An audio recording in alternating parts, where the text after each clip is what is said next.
We here at Calvary Chapel, Kaneohe, believe that we are living in the last days, that the return of the Lord is nigh, even at the door. And actually, that's why 2 weeks ago, we began a mini-series of sorts on why it is that the rapture of the church of Jesus Christ must happen before the 7-year tribulation. Now, today will be part 2 in our study of the PreTribulation Rapture, and perhaps more importantly, why it is that it is absolutely vital that we know that and know why we believe that. See, it's not enough to know just what I believe. I need to know the why behind the what of what I believe. Now, I gave you 2 weeks ago an acronym using the first letter in the word rapture, and we created 7 reasons why the rapture must happen before the 7-year tribulation. I'll give them to you again. By the way, for those of you that are interested, you can go online to our website at calvarychapelkaneohe.com, and everything that you see here on the screen, minus the graphics, is in a downloadable PDF file that you can download and print out. It has all the notes, references, scriptures, etc. So, beginning with R in our acronym for the word rapture, the reason why the rapture must happen before the 7-year tribulation is because of the revelation to us. A, the effect upon us. P, the purity of us. T, the trumpets for us. U, the uniformity with us. And R, the responsibility on us. And then lastly, E, the encouragement from us. Now, last week in part 1, we looked at the first reason, and it was because of the revelation to us. You, last week, I don't know if you realize this or not, but you got a crash course in the book of Revelation. I mean, in just a short, amount of time, you learned more about the book of Revelation that you could have ever imagined, because it is such an easy book to understand, contrary to popular belief. Now, the second one that we're going to look at today is the A, the effect upon us. To do that, I'm going to have you turn in your Bibles to the Gospel of Matthew and the 24th chapter. We'll begin in verse 36, and you can follow along with me as I read through to verse 44. This is known as the Olivet Discourse. Jesus is really teaching and even preaching, and it's in the context of the last days. And in response to a question asked by the disciples when they queried Jesus about what would be the signs of the end of the age. In other words, what will the world look like prior to your return? And so Jesus answers. He begins by saying that there'll be rumors of wars, nation rising against nation, kingdom against kingdom. There'll be famines and earthquakes in diverse places, and he likens them unto birth pains. Now in verse 44, he goes on to say that no one knows about that day or hour, not even the angels in heaven, nor the Son, but only the Father. As it was in the days of Noah, so it will be at the coming of the Son of Man. For, verse 38, in the days before the flood, people were eating and drinking, marrying, and given in marriage up to the day Noah entered the ark. And they knew nothing about what would happen until the flood came and took them all away. That is how it will be at the coming of the Son of Man. 2 men will be in the field. One will be taken and the other left. 2 women will be grinding with a handmill. One will be taken and the other left. Therefore, verse 42, Keep watch, because you do not know on what day your Lord will come. But understand this, if the owner of the house had known at what time of night the thief was coming, he would have kept watch and would not have let his house be broken into. So you also must be ready, because the Son of Man will come at an hour when you do not expect him. Actually, verse 45, we're going to read all the way through to the end. Who then, verse 45, is the faithful and wise servant whom the master has put in charge of the servants in his household to give them their food at the proper time? It will be good for that servant whose master finds him doing so when he returns. I tell you the truth, verse 47. He will put him in charge of all his possessions. But suppose that servant is wicked and says to himself, my master is staying away a long time. And he then begins to beat his fellow servants and to eat and drink with drunkards. The master of that servant will come on a day when he does not expect him, and at an hour he is not aware of. He will cut him to pieces and assign him a place with the hypocrites, where there will be weeping and gnashing of teeth. Wow. Okay. Jesus, in describing what the world will look like and be like at the time of the rapture, is clearly talking about a pre-tribulation rapture. Here's why. A pre-tribulation rapture affects me by causing me to be watching for the day and the hour, whereas with a mid- or post-tribulation rapture, I can calculate the day and the hour. I mean, you don't have to be a rocket scientist to do the math. If I'm going to be raptured in the middle of the 7-year tribulation, well, then I can do the calculations and realize that there's 3.5 years left. There's 7 years from the time that the 7-year agreement was confirmed, that covenant, Daniel 9:27. In other words, you set in motion a specific and clear timeline. And so instead of watching for the day and the hour, you can calculate the day and the hour. If you place the rapture anywhere but at the beginning of the 7-year tribulation, then it's not going to be as unexpected as a thief in the night would be. See, Jesus is likening his return, his taking away one left in the field, as a thief in the night. Now, I've never had a thief call me and say to me, I'm going to rob you at the hour of 2 o'clock a.m. Is that a good time for you? Be expecting me. I know that's silly, but I think it makes the point, argues the case, that if the rapture is anywhere but at the beginning of the 7-year tribulation, it has a profound effect on me. And really, if you think about it, that was the effect in Noah's day.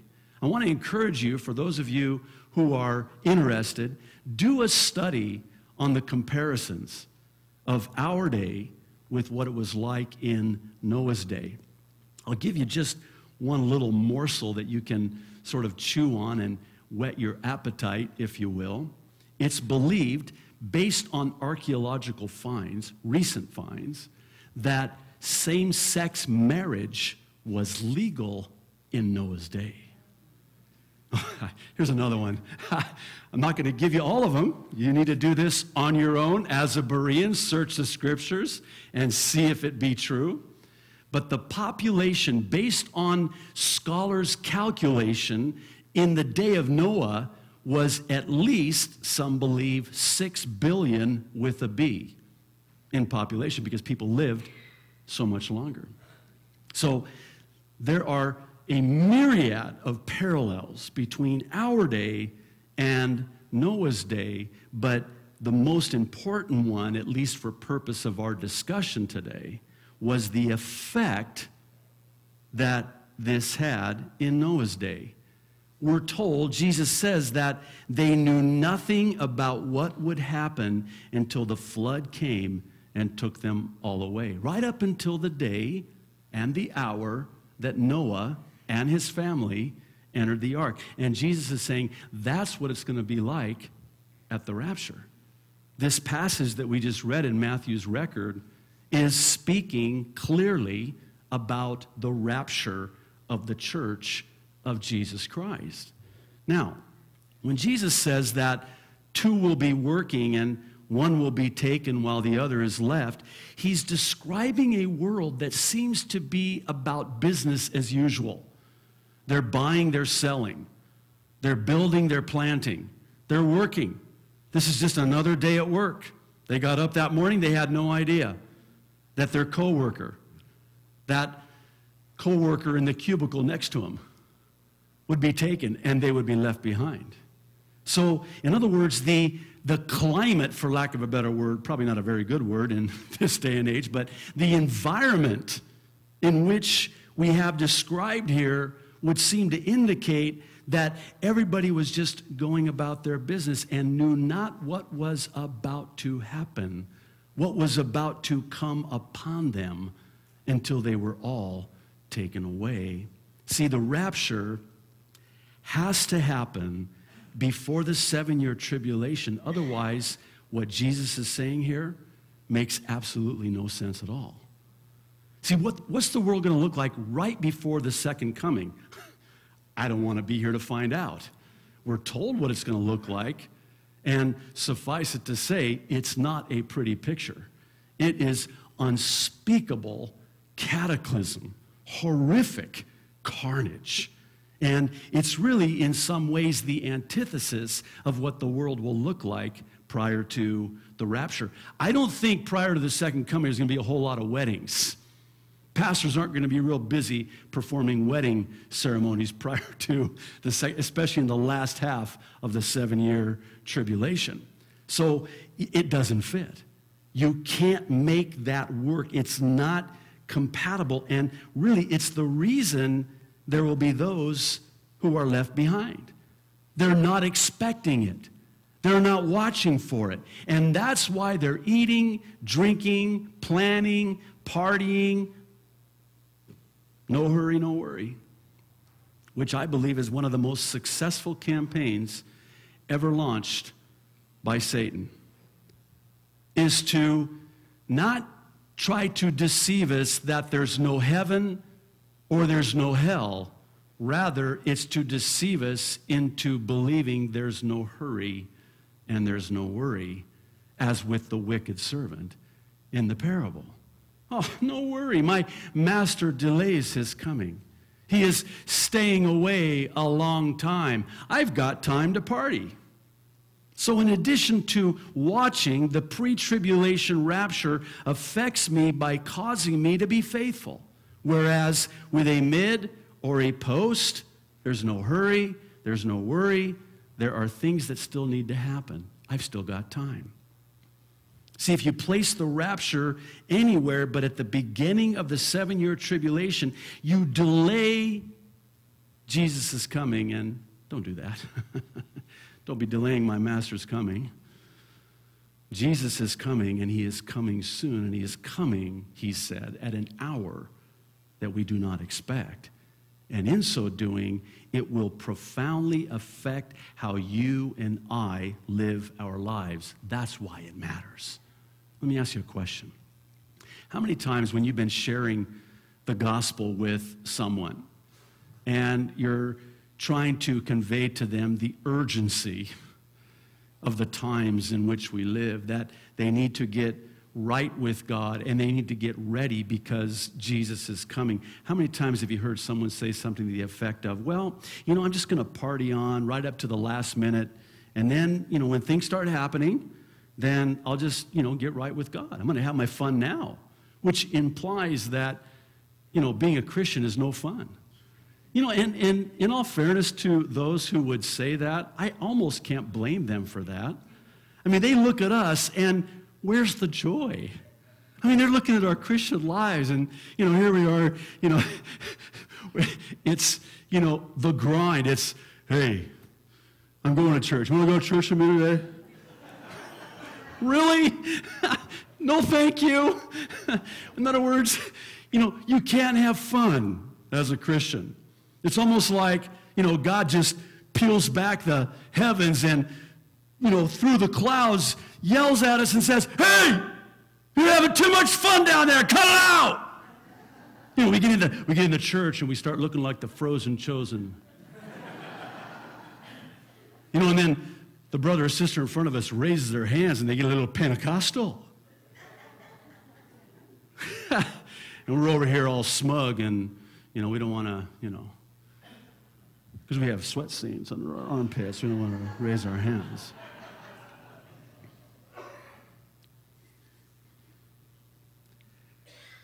Sadly,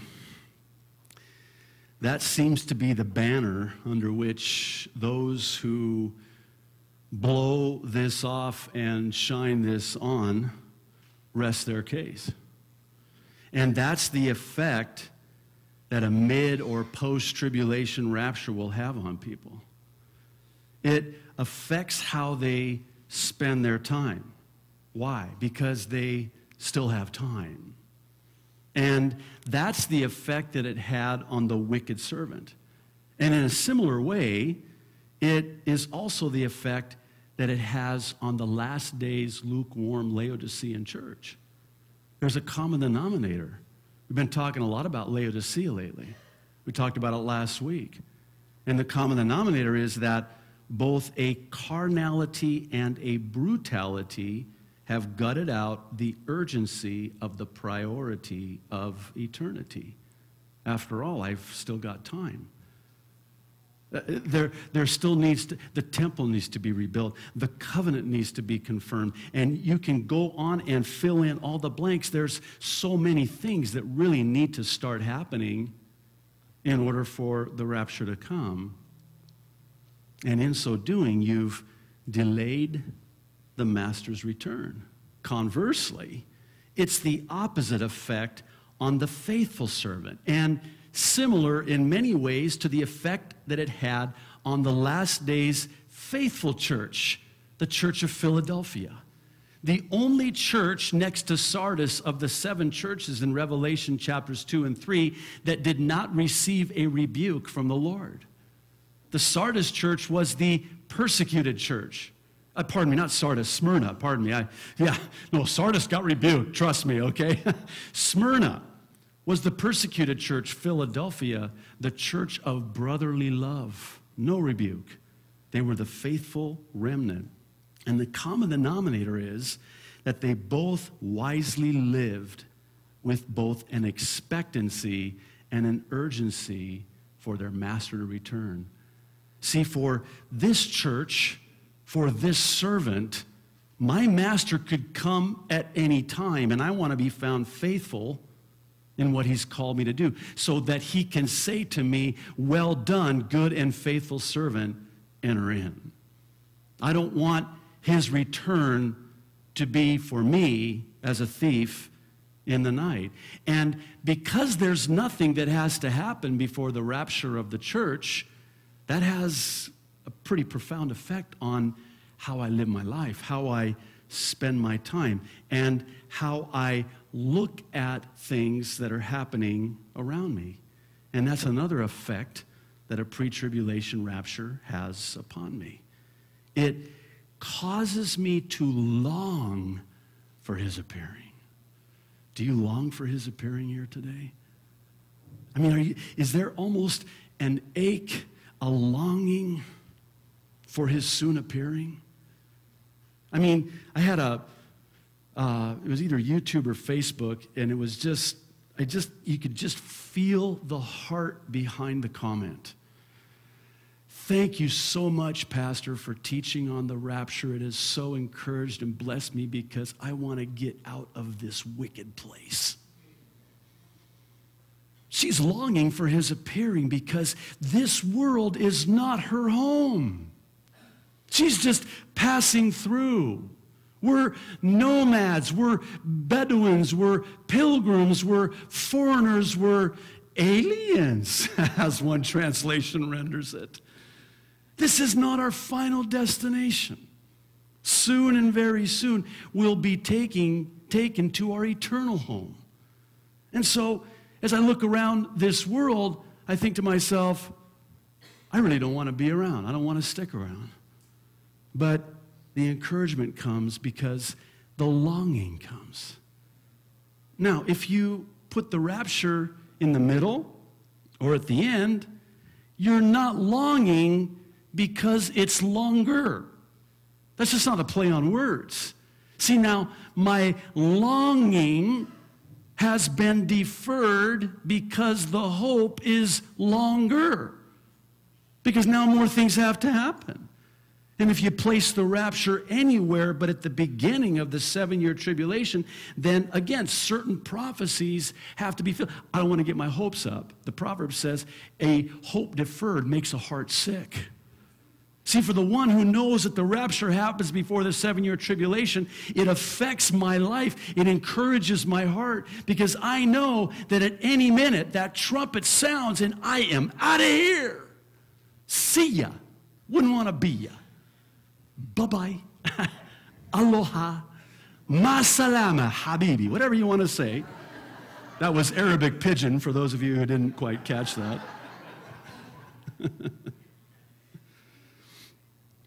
See, this affects the way I view Bible prophecy. I mean, this is a game changer, as they say, because now I'm looking for the appearing of the Lord Jesus Christ instead of looking for the appearing of the Antichrist. See, if the rapture isn't before, then I'm all freaked out about the Antichrist. I'm thinking to myself, you know, I wish I was longing for Jesus Christ, but I'm fearing because of the appearing of the Antichrist, which must come first. Now, I want to address a question that is often asked, and I will never tire of saying this because I think it's so apropos, especially for those of us who are just so ready to get out of here. We want the Lord to come back yesterday, and we're longing for his appearing. Now, what if it's not as soon as we think? What if we have to go for another 4 more years? Sorry, that slipped out. I don't know, it must have been a...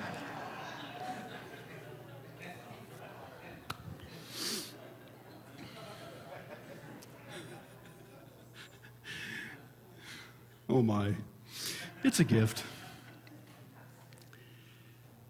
What if the rapture isn't for another several years? What if it's not for another 10 years? Listen, I want to live my life as ready for the rapture if it were today as I would be if it's not for 10 years from now. And here's why I say that, and here's why I believe that, and here's why I live that, by the way. I've got nothing to lose. I can't imagine in my wildest imagination that anybody at the rapture, after the rapture, is going to say to themselves, I wish I didn't live my life the way I did, waiting for the rapture. I wish I'd have partied more. I wish I'd have worked more. I wish I would have laid up more treasures here on earth instead of in heaven. I've never had anybody wish that they didn't live for the Lord at the end of their lives. As a pastor, I've had occasion to be at many a bedside of someone who was about ready to take their last breath here and their first breath in eternity. And without exception, there's never been the remorse of, I wish I would have spent more hours at the office.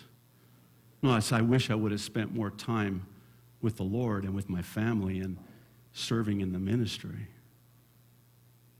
You know, there's just a sense of, when I hear a man of God, as I did once, say to me, and this is someone whom I just looked up to, and say to me that my only regret is that I didn't spend more time in prayer. Thinking, you didn't pray enough? If you didn't pray enough, here's a man of prayer. You didn't pray enough? I am so, just shoot me now, man. You gotta be kidding me. Do you know that there is a crown in store for those who long for his appearing? 2 Timothy chapter 4, verse 8. Now, Paul says, there is in store for me the crown of righteousness, which the Lord, the righteous judge, will award to me on that day, and not only to me, but also to all who have longed for his appearing. There's a blessing in store. There's a crown of righteousness in store for you, because you are longing for his appearing. You are watching for his appearing. You are ready for his appearing. One last thing. If there's no pre-tribulation rapture, the effect it will have upon me is that now I won't be longing because his appearing has been prolonged, and it will affect how I see certain things that are beginning to happen in the world, because I'm viewing these prophecies through a different lens. See, Luke 21:28 has to be ripped out of my Bible, because Jesus said, when you see these things begin to come to pass, then look up and lift up your head, because your redemption draweth nigh. Now, if I'm a mid-tribulation rapture believer or a post-toasty rapture believer at the end of the tribulation, then I can't read Luke 21:28 and have it make any sense. Because it should read, if that were true, that when you see these things begin to come to pass, then go buy land on the big island and farm your own food and store up and stockpile, because the tribulation is a-coming. Jesus isn't a-coming. My redemption isn't drawing near. The tribulation is drawing near. He's not coming to take me away. I need to button up instead of look up. I need to hunker down instead of lifting my head up. Again, it's a game changer. Everything that I see happening around the world, especially those things which ultimately find their fulfillment in the 7-year tribulation, but they're already starting now. It's kind of like, I think just recently, someone put up the sign with the number of days left to shop before Christmas. I'd like to find out who that person is, because that is just wrong. It's August. That's wrong. Now, if the signs are already up for Christmas, I know Christmas is near. But I know that Thanksgiving is nearer. Let me say the same thing a different way. If everything is already being decorated, the world is already being decorated with the signs of the 7-year tribulation, and Thanksgiving comes before Christmas like the rapture comes before the tribulation, then how much closer is the rapture?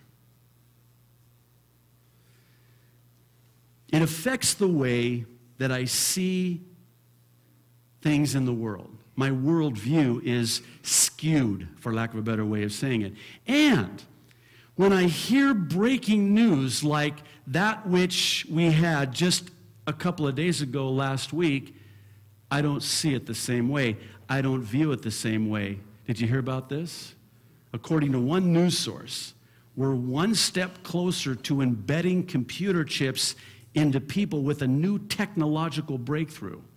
A team of researchers revealed a translucent, flexible circuit, a sort of electronic skin that you can apply to your own skin, just like a temporary tattoo. And once the device is activated, it can monitor your heartbeat, the flexing of your muscles, your brain waves. It can even detect speech. And outfitted with a wireless transmitter, it could send all the data straight to your computer, or maybe even to your doctor, or who knows, the limits of the, and I'm quoting, the limits, watch this, of the imagination of things we might be able to do with this. The possibilities are limitless.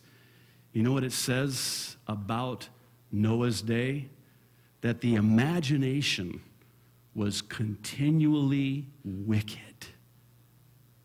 And they were inventing more things in Noah's day. And that's the word translated in many of our translations from the original Hebrew in the Old Testament. Now let's just say hypothetically that I don't really believe that the rapture is before the 7-year tribulation, and then I see some news story like this, and I'm, kind of connecting the dots with the very chip, this, FDA approved the implanting of a computer chip the size of a grain of rice injected just with a needle into human beings. The FDA, 2004. What now, 7 years ago. So, but that just, you can retrieve information from the chip, but this apparently retrieves information from your brain. Oh, how convenient. Revelation chapter 13. I'm sitting in front of my computer. I got my hand on the mouse, and I've got this little electronic skin or implanted within, and the mouse just reads. I don't need my user ID that I keep losing or my password, because it just reads it off of the chip. And the chip reads it off of what I want to, do. I don't even have to click the mouse anymore. Oh, and that webcam that you have, that they're all spying on you on your laptops and your computers. I'm just kidding. Not really. They might be. You never know. Put a piece of tape over it just to be sure. But until you Skype, then you can take it off. But that I know, I just freaked a lot of you out just there, right? But the camera reads the electronic device on the forehead. And we're told that the Antichrist will use this technology, or a combination of something similar to this technology with the technology that's already there. And he'll force all, great and rich and poor alike, to accept this mark in the forehead and in the forehand if they want to buy and sell. Now, if I'm one who doesn't believe that the rapture comes before the 7-year tribulation, then I'm ordering my next computer without a camera on the thing. When I go into the doctor, and the doctor says, we have a better way now to monitor your heart and your blood pressure, and he pulls this thing out, you're going, it changes how I view everything. And it changes how I live my life because of the effect that it has on me. Conversely, I believe that the rapture is before the 7-year tribulation. I see this. I look up. I lift up my head. And I say, Lord, Maranatha, come quickly. I'm not going to be around for this. I don't have to worry about this. This is not something that I'm going to be here for, because my Jesus is coming for me, and he will take me out of here, because he went to prepare a place for me. And he said, where I am, there ye may be also, because in my Father's house are many dwelling places. Now, by the way, that is going to come into play, Lord willing, next week when we get to the P, the purity of us. It's one of my favorite of all 7 of them, because we're going to talk about how it is that when Jesus said, I go to prepare a place for you, he's talking to his bride the way a Jewish bridegroom would say to his bride, now that we're engaged, I'm going to go build a bridal chamber, and I'm going to come and snatch you away as a thief in the night, and I'm going to take you to that place that I prepared for you, and we're going to celebrate and consummate our marriage together. And you know how long that marriage is celebrated for? A period of 7 days/years. While we're celebrating, as one said, the world will be tribulating. And that's the effect that it has on me. Let's pray. Father in heaven, thank you so much. How could we possibly thank you enough for telling us in your word why it is and how it is that we believe what we believe. Lord, thank you for not just saying it and just leaving it there. Lord, thank you that you've given us something to hang on to, a hope to hang on to, a reason for that hope. Lord, I pray that all of us here today will take it to the next level, the next step, and give to every man an answer because of that hope that lies within us. Lord, thank you. We love you. In Jesus' name.